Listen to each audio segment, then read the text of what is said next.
Hello friends, आप सभी का स्वागत करते हैं हमारे चैनल ज्योति फन ब्लॉग पर। तो आप सभी देख रहे हैं कसम तेरे प्यार की भाग 21। इससे पहले इस कहानी के 20 भाग अपलोड हो चुके हैं चैनल पर। अगर आप सबने नहीं पढ़ा है तो ज़रूर पढ़ लीजिएगा। तो चलिए फ्रेंड, स्टार्ट करते हैं अपनी आज की कहानी। अब तक आप सबने पढ़ा था, पता नहीं क्या क्या सोच लेते हैं आप, और मेरी बात भी नहीं सुन रहे थे। मुझे ना बहुत ज़्यादा गुस्सा आ रहा था आप पर। आपकी वजह से खाना भी नहीं खाया है मैंने ठीक से। साइना भी थोड़ा सा नाराज़ होने की एक्टिंग करते हुए राजवीर से बोलती है।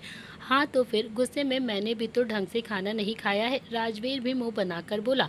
हाँ देखा था मैंने, बेवजह ही गुस्सा थे आप तो पहले अगर मेरी बात सुन लेते ना तो फिर दोनों को ही इस तरह से भूखा नहीं रहना पड़ता। साइना भी एकदम से मन बनाकर गुस्से से बोलती है। इतना आप सब लोग पिछले भाग में देख चुके थे। तो चलिए फ्रेंड, देखते हैं अब आगे इस कहानी में क्या होता है। राजवीर भी उसकी तरफ देखता है और फिर मुस्कुराकर बोलता है कि अच्छा ठीक है, तुम मुझे अपनी फिंगर का साइज बता देना, मैं तुम्हारी रिंग ठीक करवा दूंगा। राजवीर भी बात बदलते हुए बोलता है ठीक है। ये बोलकर साइना भी हल्के से मुस्कुराते हुए वहां से उठकर अपना मोबाइल लेकर राजवीर के सामने बेड पर ही आकर बैठ जाती है। मोबाइल हाथ में लेते हुए साइना ने देखा कि श्रेया अभी ऑनलाइन थी। तो साइना ने भी श्रेया को इंस्टाग्राम पर इंगेजमेंट वाली रिंग सारी बात बता दी और फिर साथ ही साथ ये भी बता दिया कि राजवीर को इस बात से बहुत ज़्यादा फर्क पड़ता है और वो अपनी इंगेजमेंट वाली रिंग हमेशा ही अपने हाथों में पहने रहता है। वो वाह यार साइना, इसका मतलब है कि जीजू तुझे बहुत ज़्यादा पसंद करते हैं। मेरा शक सही निकला। श्रेया ने भी साइना को एकदम से मैसेज का रिप्लाई किया। तू पागल है क्या श्रेया, ऐसा तो कुछ भी नहीं बोला है उन्होंने मुझे अभी तक। साइना ने भी मैसेज किया। अरे नहीं बोला है तो फिर बोल देंगे ना यार, इतना ज़्यादा क्यों सोच रही है, हो सकता है कि तुझसे डरते हो वो। श्रेया ने मैसेज किया। हाँ मैं भूत चुड़ैल हूँ ना जो मुझसे डरेंगे वो। साइना ने भी मैसेज किया। अरे नहीं यार साइना, प्लीज़ समझा करो ना, लड़के अपने दिल की बात लड़कियों को बताने में थोड़ा बहुत तो डरते ही है ना। श्रेया भी उसे समझाते हुए मैसेज करती है। ऐसा कुछ भी नहीं है। गुड नाइट श्रेया, मैं जा रही हूँ सोने और अभी काफ़ी ज़्यादा लेट हो रहा है, कल बात करते हैं ओके। साइना ने भी उसे मैसेज में ही गुड नाइट का मैसेज भेज दिया और फिर खुद सोने लगी। Okay good night Saina, Shreya का रिप्लाई आया और फिर साइना ने भी अपना मोबाइल बंद करके दूसरी तरफ रख दिया और फिर सामने देखा तो राजवीर इस वक्त लैपटॉप पर टेबल पर रखकर वहीं सोफे पर ही लेट गया था और सोने की कोशिश कर रहा था। तो वहीं साइना जो कि अब राजवीर को देख रही थी, उसे कहीं ना कहीं अब राजवीर के लिए बहुत अच्छी फीलिंग्स आने लगी थी। उसी रात डिनर करने के बाद जब संजना अपने कमरे में पहुंचती है तो उसके मोबाइल पर अभिषेक का कॉल आया था और संजना ने भी अपने कमरे का दरवाज़ा अंदर से बंद करके अभिषेक का कॉल रिसीव किया और बहुत ही प्यार से बोलती है कि हेलो अभिषेक, क्या हुआ, आज इतनी रात को कॉल किया है तुमने, कोई इम्पोर्टेंट बात है क्या? मैं बस चैट पर ऑनलाइन आने ही वाली थी। हाँ वो तुमसे कुछ बात करनी थी ना, इसीलिए आज जो कॉलेज में हुआ है ना उस बारे में। अभिषेक ने बोला। एक मिनट अभिषेक, क्या हुआ था कॉलेज में और तुम मेरे कॉलेज में क्या कर रहे थे? तुम्हारी स्टडीज़ तो कंप्लीट हो गई है ना, तो फिर तुम्हें मेरे कॉलेज में क्या हुआ है ये कैसे पता चला? अभिषेक की बात सुनकर संजना ने भी उससे एक बाद में ही कई सारे सवाल पूछ डाले। वही जो तुमने और तुम्हारी फ्रेंड ने सुमित के साथ किया है, मैंने उसी कॉलेज में ही स्टडीज़ कंप्लीट की हैं। मैं भी उसी कॉलेज में पहले से स्टूडेंट रह चुका हूं और उसी कॉलेज से स्टडीज़ कंप्लीट करके मैं उस कॉलेज का प्रेसिडेंट भी रह चुका हूं। तो फिर मैं कॉलेज कभी भी आ जा सकता हूं। अभिषेक ने भी संजना को पूरी बात बताई। ओह अच्छा, वाह ये तो बहुत अच्छी बात है। वो सुमित वाली बात, हाँ वो तो मुझे भी काफ़ी ज़्यादा बुरा लगा। संजना अभी बोल ही रही थी कि तभी अभिषेक उसकी बातों को बीच में ही काटते हुए बोलता है कि अच्छा बुरा लगा, लेकिन फिर भी तुमने अपनी फ्रेंड को रोका नहीं क्यों? उसे क्यों ऐसे करने दिया तुमने सबके सामने? ऐसे सबके सामने सुमित की बेइज्जती करने से तुमने उसे एक बार भी नहीं रोका? वो अगर सुमित को पसंद नहीं करती थी तो फिर अकेले में भी तो उसे मना कर सकती थी, अकेले में भी तो उसे बता सकती थी ना। अभिषेक एकदम से सीरियस होते हुए बोला। मुझे नहीं पता था अभिषेक की रितिका ऐसा कुछ करने वाली है वहाँ पर, वो भी सबके सामने। संजना ने भी अभिषेक से कहा एक काम करते हैं, कल मिलकर बात करते हैं इस बारे में, और हाँ हो सके तो अपनी फ्रेंड को भी वहीं पर बुला लेना तुम। अभिषेक भी संजना से बोलता है हाँ मिलकर ही बात करनी पड़ेगी, अब ठीक रहेगा ये। कॉलेज के पास वाले रेस्टोरेंट में मिलते हैं कल, ओके। संजना बोलती है कॉलेज के बाहर ही क्यों, कॉलेज कैंटीन में ही मिल लेते हैं ना, कल अभिषेक ने कहा। नहीं प्लीज़, पहले बाहर बात कर लेते हैं, बाद में कॉलेज जाऊंगी मैं। संजना भी अभिषेक को मना करते हुए बोलती है। ओके ठीक है, कल सुबह 10:30 बजे मैं तुम्हारा कॉलेज के पास वाले रेस्टोरेंट में वेट करूंगा। ओके, तुम आ जाना वहां पर। अभिषेक ने भी अब फ़ोन पर इतना कहा और फिर संजना बोलती है कि ओके डन बाय।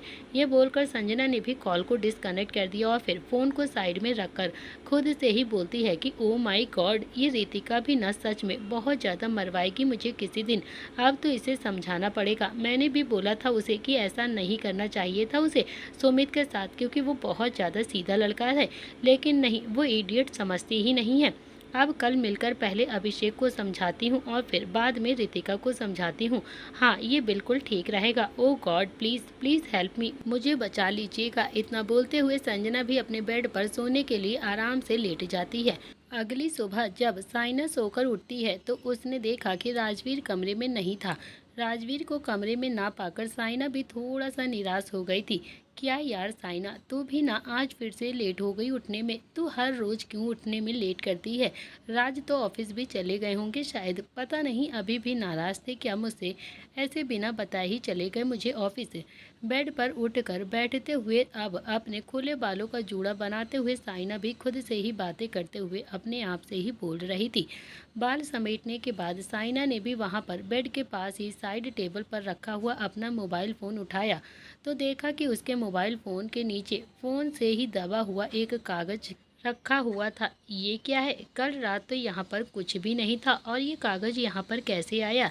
जैसे ही साइना की नज़र उस कागज़ पे पड़ती है, ये बोलते हुए साइना ने भी वो कागज़ अपने हाथों से उठा लिया और फिर हाथों में लेकर उसे देखा तो वो एक हैंड रिटन नोट था और वो हाथों से लिखा हुआ नोट शायद राजवीर ने साइना के लिए ही लिख कर रखा था वहाँ पर। ये देखकर साइना भी जल्दी से वो नोट को पढ़ने लगती है।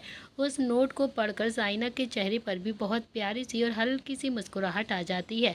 उस नोट में लिखा हुआ था, गुड मॉर्निंग मिसेस शेखावत, मैं ऑफिस के लिए जा रहा हूँ और तुम्हें सुबह बिना बताए ही ऑफिस के लिए निकल गया, तो ये मत सोचना कि कहीं मैं तुमसे रात वाली बात से नाराज़ नहीं हूँ। तुमसे नाराज़ मैं इस वक्त बिल्कुल भी नहीं हूँ और सुबह तो तुम्हें बस इसीलिए नहीं जगाया क्योंकि तुम सुकून से सोते हुए ना बहुत ज़्यादा प्यारी और मासूम लगती हो। इसी वजह से मेरा मन नहीं हुआ तुम्हें उठाने का। बिल्कुल किसी छोटे से बच्चे की तरह तुम सोती हो और फिर सुबह सुबह तुम्हें इस तरह से देखने का मौका तो मैं बिल्कुल भी नहीं गंवा सकता हूँ ना। इसीलिए आई एम सो सॉरी जो मैंने तुम्हें इतनी सुबह नहीं उठाया। मैं तुम्हें नींद में से नहीं उठाने वाला हूँ। Bye bye bye, take care and शाम को मिलते हैं। ओके, इतना लिखा था उस नोट में, जिसे पढ़ने के बाद साइना के चेहरे पर भी बहुत प्यारी सी और बड़ी सी मुस्कुराहट आ जाती है और फिर उसकी नज़रें भी शर्म से नीचे झुक गई थी। साइना को ऐसा लग रहा था कि जैसे कि राजवीर ही उससे वो सब कुछ बोल रहा हो, वो भी उसके सामने खड़ा होकर, लेकिन असल में तो वहाँ पर कोई भी नहीं था, सिर्फ राजवीर के द्वारा लिखा हुआ नोट उसके हाथों में था। साइना भी उस कमरे में इस वक्त बिल्कुल अकेली थी। साइना उसी तरह से हल्का सा मुस्कुराते हुए अपनी जगह से उठती है और फिर उस नोट को साइना ने बहुत ही प्यार से संभाल कर अपनी अलमारी में रख लिया। फिर वो रेडी होकर सीधा ब्रेकफास्ट करने के लिए नीचे डाइनिंग एरिया में आ जाती है तो वहाँ पर उसने देखा कि उसकी सास आज वहाँ पर अकेली ही बैठी हुई थी और सब कुछ समेट कर रखने को बोल रही थी नौकरों से। संजना भी वहाँ पर नहीं थी। साइना ने भी वो सब कुछ देखा और फिर इससे पहले कि वो अपनी सास से कुछ पूछ पाती या फिर कह पाती, वीना जी ने भी खुद ही साइना की तरफ देखा और फिर उसे वहाँ पर आता हुआ देखकर उससे बोल पड़ती हैं कि अरे साइना बेटा, अच्छा हुआ तुम आ गई, मैं तो तब से तुम्हारा इंतज़ार कर रही थी। क्या हुआ मम्मी जी, सब कुछ ठीक तो है ना, आपको मुझसे कोई काम है क्या। साइना ने भी अपनी सास की तरफ देखते हुए उनसे पूछा। मुझे तुम्हें कुछ बताना था बेटा, वीना जी भी साइना की तरफ देखते हुए बोलती हैं। हाँ तो बताइए ना मम्मी जी, क्या बोलना है आपको। साइना भी बहुत प्यार से बोलती है। वो मुझे ना 3-4 दिनों के लिए अपनी मासी के गांव जाना है, उनकी तबीयत काफ़ी ज़्यादा ख़राब है ना। उनके बेटे का फ़ोन आया था अभी, मैं और तुम्हारे पापा जी वहाँ पर जा रहे हैं। मेरे पीछे से तुम ना घर में सबका अच्छे से ध्यान रखना और कुछ समझ में ना आए तो फिर मुझे कॉल कर लेना, मैं तुम्हें फ़ोन पर सब कुछ बता दूँगी। ओके। वीना जी ने भी साइना को पूरी बात बताते हुए कहा और फिर सब कुछ समझाते हुए बोलती हैं। ओके मम्मी जी, आप बिल्कुल बेफिक्र रहिए, आप आराम से जाइए, मैं ध्यान रखूंगी और कुछ समझ में नहीं आया ना तो फिर संजना से हेल्प ले लूँगी। आप बिल्कुल भी फिक्र मत करिएगा यहाँ की। वैसे संजना है कहाँ पर? रोज़ तो इस वक्त हमारे साथ ही बैठकर नाश्ता करती थी ना? साइना ने भी अपनी सास की तरफ देखते हुए उससे पूछा। संजना, वो तो आज कॉलेज चली गई है बेटा, वीना जी ने भी साइना की तरफ देखते हुए उसे बताया। इतनी जल्दी कॉलेज चली गई मम्मी जी? साइना भी टाइम देखकर बोलती है। हाँ, आज जल्द ही निकल गई वो कॉलेज के लिए। कोई एक्स्ट्रा क्लासेस होगी शायद उसकी, इसीलिए आज आधा घंटा पहले ही चली गई। वीना जी ने भी साइना की तरफ देखते हुए कहा। जल्दी करिए वीना जी, कहाँ रह गई हैं आप? बाहर हॉल से राजवीर के पिता संजय जी की आवाज़ आती है। हाँ हाँ, बस आई, 1 मिनट, मैं चलती हूँ बेटा। अब तुम अच्छे से नाश्ता कर लेना और फिर रात का खाना सबका देख लेना। ओके, मैं जल्दी ही लौटने की कोशिश करूँगी और अपना भी ख्याल रखना। वीना जी ने भी जाते जाते साइना से कहा।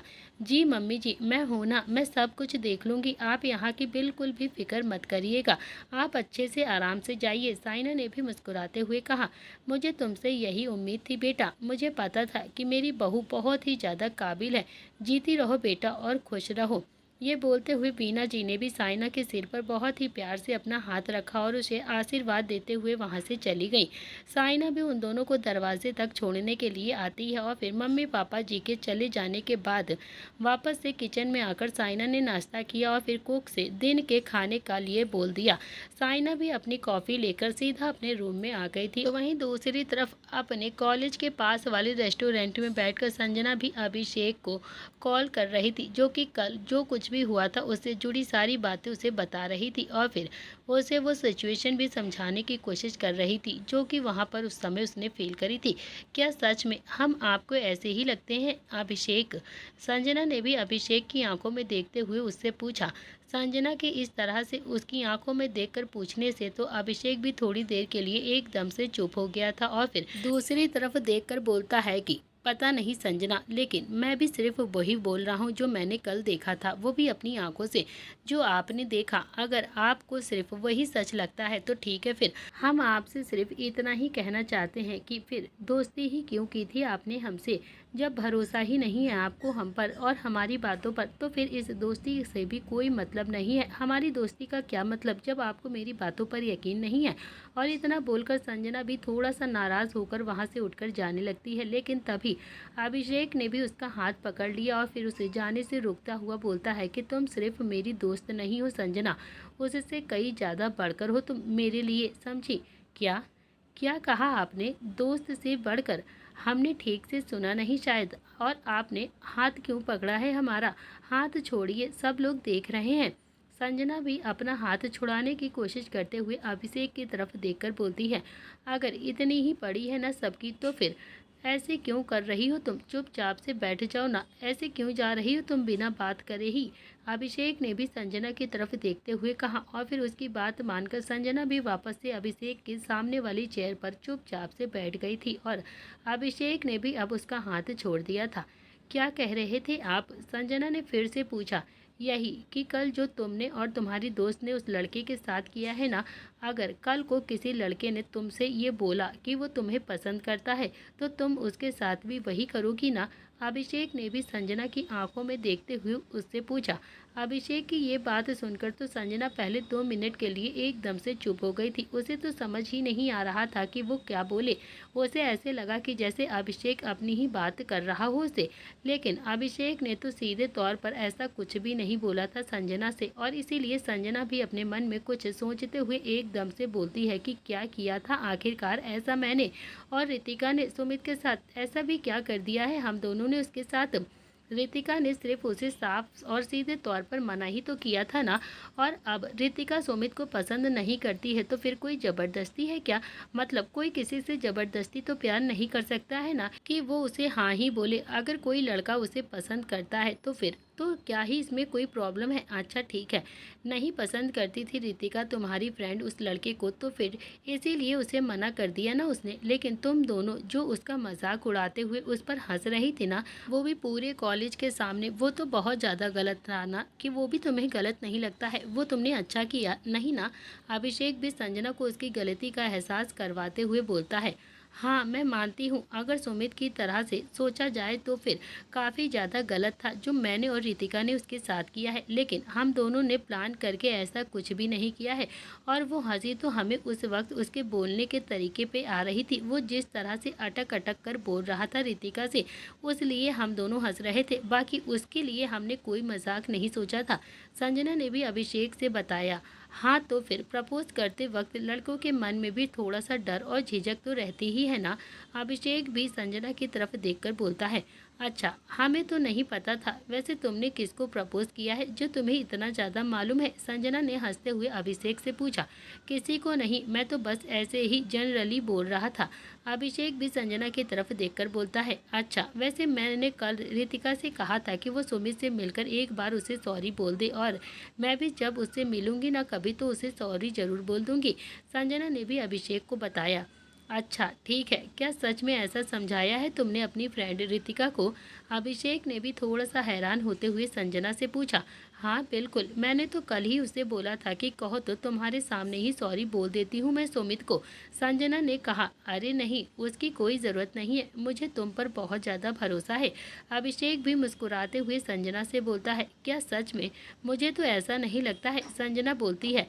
क्या नहीं लगता है तुम्हें? अभिषेक भी संजना की आंखों में देखते हुए बोलता है, और फिर दोबारा से उसके हाथ को पकड़ लेता है। कुछ नहीं, मेरी क्लासेस का टाइम हो गया है, बाय।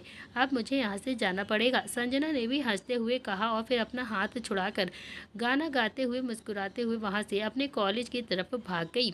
अभिषेक ने भी उसका हाथ एक ही बार में छोड़ दिया और फिर मुस्कुराते हुए वहीं पर बैठे हुआ उसे जाता हुआ देखता रह गया। कॉलेज गेट पर ही संजना को रितिका मिल गई थी, और संजना को ऐसे भागकर कॉलेज के गेट तक आता हुआ देखकर तो रितिका ने भी उसकी तरफ देखते हुए पूछा कि यार क्या हुआ है संजना, ऐसे भागकर कहाँ से आ रही है? तो कुछ हुआ है क्या? कुछ नहीं यार, चल जल्दी से, क्लास का टाइम हो रहा है ना, हमें क्लास में जाना चाहिए। संजना ने भी रितिका की तरफ देखते हुए कहा।